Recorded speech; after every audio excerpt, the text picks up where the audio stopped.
Hi എല്ലാവർക്കും വിഷ്ണുശാലിനിയുടെ മറ്റൊരു മനോഹരമായ എപ്പിസോഡ് റിവ്യൂയിലേക്ക് സ്വാഗതം. സുസ്മിത വിഷ്ണുവിനോട് പറയുകയാണ് താങ്ക്സ്. എന്തിനാന്ന് വിഷ്ണു ചോദിക്കുമ്പോൾ സുസ്മിത പറയുകയാണ് ഫോർ ഇൻഫർമേഷൻ ആൻഡ് അഡ്വൈസ്, കാര്യങ്ങൾ തുറന്ന് സംസാരിച്ചതിനും പറഞ്ഞതിനും. And I wish both of you marvellous life. Thanks. ഇനി വിഷ്ണുവേട്ടന് പോകാം എന്ന് പറയുമ്പോൾ അല്ല സുസ്മിത എന്ന് വീണ്ടും പറഞ്ഞ് വിഷ്ണു നിൽക്കുകയാണ്. അന്നേരം കൈയെടുത്ത് തൊഴുതുകൊണ്ട് സുസ്മിത പറയുകയാണ് പ്ലീസ്. അത്രയും പറഞ്ഞ് പുറത്തേക്ക് വഴി ചൂണ്ടിക്കാണിക്കുകയാണ് സുസ്മിത. വിഷ്ണു പുറത്തേക്ക് തന്നെ പോകുന്നു. വിഷ്ണു പോയ ശേഷം താജ്മഹൽ നോക്കി സുസ്മിത പറയുകയാണ് എന്നെ വേണ്ടെന്ന് വെക്കാം, നിഷേധിക്കാം, എന്റെ പ്രണയവും വേണ്ടെന്ന് വെക്കാം, പക്ഷേ രണ്ടും ഞാൻ നിഷേധിക്കുന്നില്ല. പക്ഷെ എന്റെ മേൽ നീ ചെരിഞ്ഞ വിദ്വേഷവും വെറുപ്പും അപമാനവും ഉണ്ടല്ലോ, അത് ഞാൻ ക്ഷമിക്കില്ല. ഇങ്ങോട്ട് തന്നതിന്റെ 10 ഇരട്ടിയായി ഞാനത് നിനക്ക് തിരിച്ചു തരും. And I wish both of you love failure. ജയിക്കാൻ വിടില്ല, നിന്നെ തോൽപ്പിച്ചിട്ടേ വിടൂ ഈ സുസ്മിത. തോൽപ്പിച്ചിട്ട് മാത്രം എന്ന് പറഞ്ഞ് എന്തോ പറഞ്ഞ് ഉറപ്പിക്കുകയാണ് സുസ്മിത. അതേസമയം സുസ്മിതയെ ഫോൺ ചെയ്യുകയാണ് സുസ്മിതയുടെ അച്ഛൻ. മോളെ, ഞങ്ങൾ ഇവിടുന്ന് ഒരു 9 മണിക്ക് ഇറങ്ങട്ടെ? അത് പിന്നെ ഇന്ന് വേണ്ടച്ച, നമുക്കത് മാറ്റിവെക്കേണ്ടി വരും. അതെന്താ മോളെ, ഇന്ന് വരാനല്ലേ സത്യഭാമ പറഞ്ഞത്? അത് എന്റെ ഒരു ഫ്രണ്ടിന്റെ അമ്മ മരിച്ചു പോയച്ചാ. ഞാൻ പോകാതിരുന്നാൽ മോശമാണ്. പിന്നെ ഇത് കല്യാണ നിശ്ചയമൊന്നും അല്ലല്ലോ, തീയതി കുറിക്കൽ അല്ലേ? അതെപ്പോ വേണമെങ്കിലും ആകാമല്ലോ നമുക്ക്. അതൊക്കെ നിന്റെ ഇഷ്ടം പോലെ ആകട്ടെ. പിന്നെ തുടക്കത്തിൽ തന്നെ ഇതൊരു ദുശകുനമാണല്ലോ മോളെ. സാരമില്ലച്ച, ഞാൻ അങ്ങോട്ട് പോകാൻ റെഡിയായിരിക്കുകയാണ്, പിന്നെ വിളിക്കാം. അത്രയും പറഞ്ഞ് ഫോൺ കട്ട് ചെയ്യുകയാണ് സുസ്മിത. ഈ ദുശകുനത്തെ വിഷ്ണുശാലിനി ദുശകുനമാക്കാൻ ഈ സുസ്മിതയ്ക്ക് അറിയാം. ഇപ്പൊ തന്നെ ഈ പ്രണയത്തെക്കുറിച്ച് സത്യഭാമ ആന്റിയോട് പറഞ്ഞാലോ? അല്ലെങ്കിൽ വേണ്ട, അപ്പോൾ തീരെ ചെറുതായി പോവും സുസ്മിത. ശാലിനിയുടെയും വിഷ്ണുവിന്റെയും പ്രണയം ദുരന്തമാക്കുന്നത് ഈ സുസ്മിത ഒറ്റയ്ക്കായിരിക്കും. I repeat, I wish both of you love failure. ജയിക്കാൻ വിടില്ല നിങ്ങളെ. സുസ്മിതയ്ക്ക് ജീവനുള്ള കാലത്തോളം. പിന്നീട് കാണിക്കുന്നത് ശാലിനിയുടെ അനുമോദന ചടങ്ങാണ്. ശാലിനിയും കുറുപ്പ് സാറും ശാരികയും എല്ലാവരും എത്തുകയാണ് അവിടെ. ആദ്യമായി ഈശ്വര പ്രാർത്ഥന പാടുകയാണ് ശ്യാമ. അന്നേരം വാതിൽക്കലേക്ക് വന്നു നിൽക്കുകയാണ് ശാരദാമ്മ.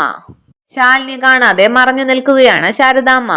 കുറുപ്പ് സാർ പറയുകയാണ് നമസ്കാരം, നമ്മുടെ ഈ കുഞ്ഞു പ്രദേശത്തിന് ഇതൊരു പുണ്യമുഹൂർത്തമാണ്.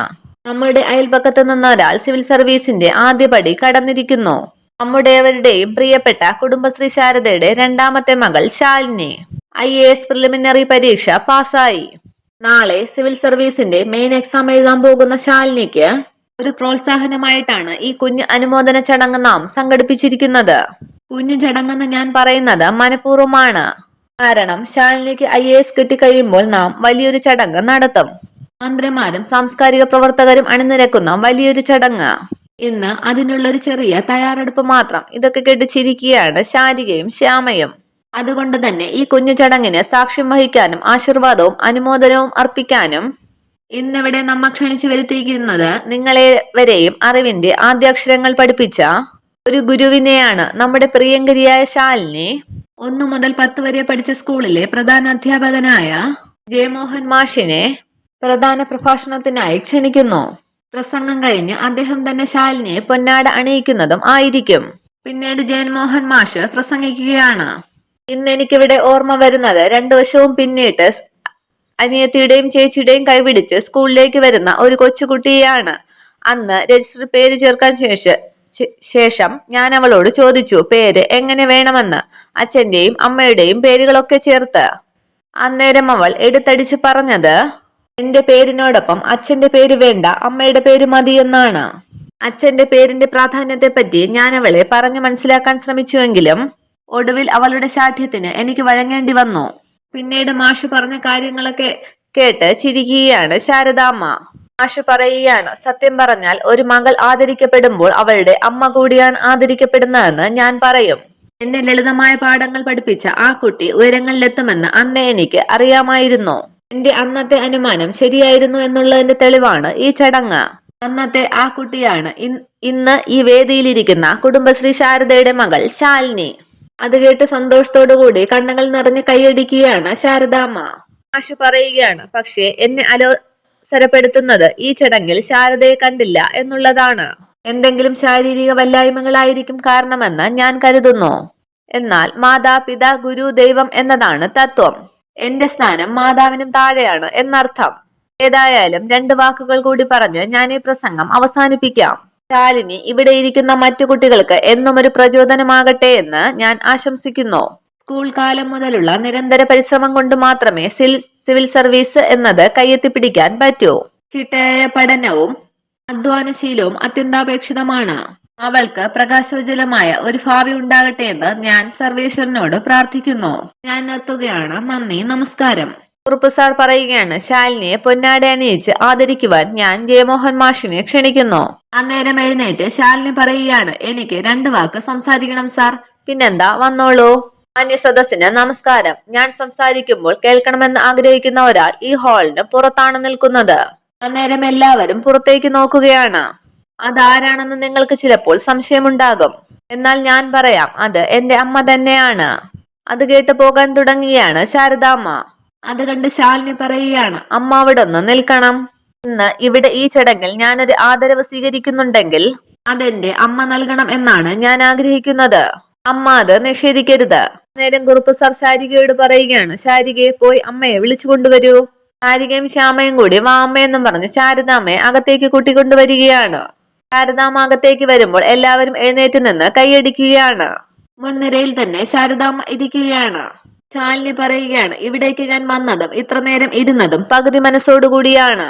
ഇവിടെ എന്റെ കയ്യിലൊരു ബൊക്കയും കഴുത്തിലൊരു പൂമാലയും ചുമലിലൊരു പൊന്നാടയും വീഴുമ്പോൾ അമ്മ അത് കാണുന്നില്ലല്ലോ എന്നുള്ള വ്യാകുലത. ഹെഡ്മാസ്റ്റർ ജൻമോഹൻ മാഷ് പറഞ്ഞതുപോലെ ശാരീരിക വിഷമത കൊണ്ടല്ല, മാനസിക വിഷമം കൊണ്ടാണ് എന്റെ അമ്മ വരാതിരുന്നത്. ചെറിയ ചില അമ്മ മകൾ പിണക്കം കൊണ്ട്. എന്നാൽ അതിവിടെ ഈ നിമിഷം കൊണ്ട് അവസാനിക്കണമെന്ന് ഞാൻ ആഗ്രഹിക്കുന്നു. അത് എന്റെ അധ്യാപകനോടൊപ്പം അമ്മയും കൂടി ചേർന്ന് ആദരിക്കണമെന്ന് ഞാൻ ആഗ്രഹിക്കുന്നു. സാർ പറയുകയാണ്, തികച്ചും ഉചിതമായ തീരുമാനം. ഈ അമ്മ മകൾ ബന്ധത്തിന് ഒരു ഉയർന്ന കൈയടി കൊടുത്ത് നമുക്കിത് സ്വീകരിക്കാം. അന്നേരം ശാലിനിക്ക് മാലയിട്ട് കൊടുക്കുകയാണ് ശാരദാമ്മ. ശാലിനി അത് ഊരി തിരികെ ശാരദാമ്മയ്ക്ക് ഇട്ട് കൊടുക്കുന്നു. അതിനുശേഷം പൊന്നാട ശാരദാമ്മ ശാലിനിയെ അണിയിക്കുകയാണ്. അതിനുശേഷം ശാരദാമ്മയെ കെട്ടിപ്പിടിച്ച് സന്തോഷിക്കുകയാണ് ശാലിനി. പിന്നീട് കാണിക്കുന്നത് കുടുംബശ്രീ ഹോട്ടലാണ്. അവിടെ ശാരദാമ്മയെ കാത്തു നിൽക്കുകയാണ് ശാന്തയും രാജിയും. ഫോൺ വിളിച്ച ശേഷം രാജി പറയുകയാണ്, അവിടെയെല്ലാം നടന്നു, അവരിങ്ങോട്ട് പുറപ്പെട്ടു. ഹാളിലിരുന്ന എല്ലാവരും ഒരേ കൈയടിയായിരുന്നത്രേ. ശാരദാമ്മയെ ശാലിനി സ്റ്റേജിലേക്ക് കൂട്ടിക്കൊണ്ടുപോയിട്ട് തനിക്ക് കിട്ടിയ ഹാരവും പൊന്നാടയും ഒക്കെ അണിയിച്ചു. അയൽക്കൂട്ടത്തിൽ അജിതാമ്മയാണ് ഫോൺ വിളിച്ചു പറഞ്ഞത്. എന്റെ എല്ലാ വിജയത്തിനും കാരണം ശാരദാമ്മയാണെന്ന് ശാലിനി മൈക്കിലൂടെ പറഞ്ഞെന്ന്. ഇതൊക്കെ കേട്ട് സന്തോഷിക്കുകയാണ് ശാന്ത. കണ്ടു നിന്നവരുടെയൊക്കെ കണ്ണു നിറഞ്ഞുപോയി. VIP-മാരൊക്കെ എഴുന്നേറ്റ് നിന്ന് കൈയടിച്ചെന്ന്. ശാന്ത പറയുകയാണ്, നമുക്കതൊന്നും കാണാൻ പറ്റിയില്ലല്ലോ. നമ്മളിവിടെ പോയാൽ പിന്നെ ഹോട്ടലിൽ ആരാ ശാന്തേ? പിന്നെ ഹോട്ടൽ അടയ്ക്കണമെന്ന് ശാരദാമ്മ നമ്മൾ പറയുമ്പോൾ ശാരദാമ്മ പിന്നെ എന്താ പറയുക? നാടിന് വിശക്കാൻ പാടില്ലാന്ന്. ആ നല്ല മനസ്സിലുള്ള അംഗീകാരമാണ് ഇന്നവിടെ കിട്ടിയത്. അന്നേരം ഓട്ടോയിൽ അവിടേക്ക് എത്തുകയാണ് ശാരദാമ്മയും ശാലിനിയും ശാരികയും ശ്യാമയും. അവരാണെന്ന് തോന്നുന്നു. ഞാൻ ദാ വരുന്നേന്നും പറഞ്ഞ് അകത്തേക്ക് കയറുകയാണ് ശാന്ത. രാജി ചോദിക്കുകയാണ്, ശാരദാമ്മേ എല്ലാം ഭംഗിയായി കഴിഞ്ഞില്ലേ? അത് കേട്ട് ശാരിക പറയുകയാണ്, കഴിഞ്ഞു. ഇപ്പോഴാണ് എല്ലാം ഭംഗിയായി കഴിഞ്ഞത്.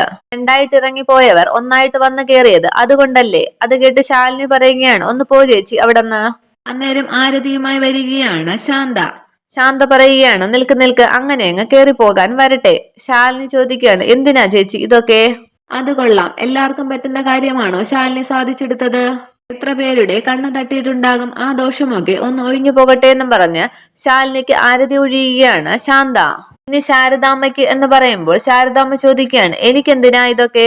അത് കേട്ട് രാജി പറയുകയാണ്, ശാരദാമ്മയെ സ്റ്റേജിലേക്ക് വിളിപ്പിച്ചതും പൊന്നാട അണിയിച്ചതുമൊക്കെ ഞങ്ങൾ അറിഞ്ഞു. അതിനുള്ള അസൂയ കണ്ണ് പോകാൻ വേണ്ടിയിട്ടാണ്. അന്നേരം മുന്നോട്ട് വന്ന് ശ്യാമ പറയുകയാണ്, എന്നാൽ എനിക്കും വേണം. ശാന്ത പറയുകയാണ്, ആര് പറഞ്ഞു മോൾക്കില്ലാന്ന്? കോളേജിലെ ഫസ്റ്റ് അല്ലേ, അതിന്റെ കണ്ണൊക്കെ അങ്ങ് പോട്ടെ എന്ന് പറഞ്ഞ് ശ്യാമയ്ക്കും ആരതി ഒഴിയുകയാണ് ശാന്ത. അതിനുശേഷം ശാന്ത പറയുകയാണ്, ഇനി ഈ കുടുംബശ്രീയിലെ മൂത്ത സന്തതിക്ക് എന്ന് പറഞ്ഞ് ശാരികയെ ആരതി ഒഴിയുകയാണ് ശാന്ത. ശ്യാമ പറയുകയാണ്, വല്യേച്ചിക്ക് മേലെ 2 കണ്ണേ ഉള്ളൂ, അതിന് ശാന്തേച്ചി എത്ര ഒഴിഞ്ഞാലും പോവുകയുമില്ല. ഒന്ന് പോടി അവിടെന്നും പറഞ്ഞ് ശ്യാമയെ നുള്ളുകയാണ് ശാരിക. ശ്യാമ പറയുകയാണ്, എനിക്ക് നന്നായി വേദനിച്ചു കേട്ടോ.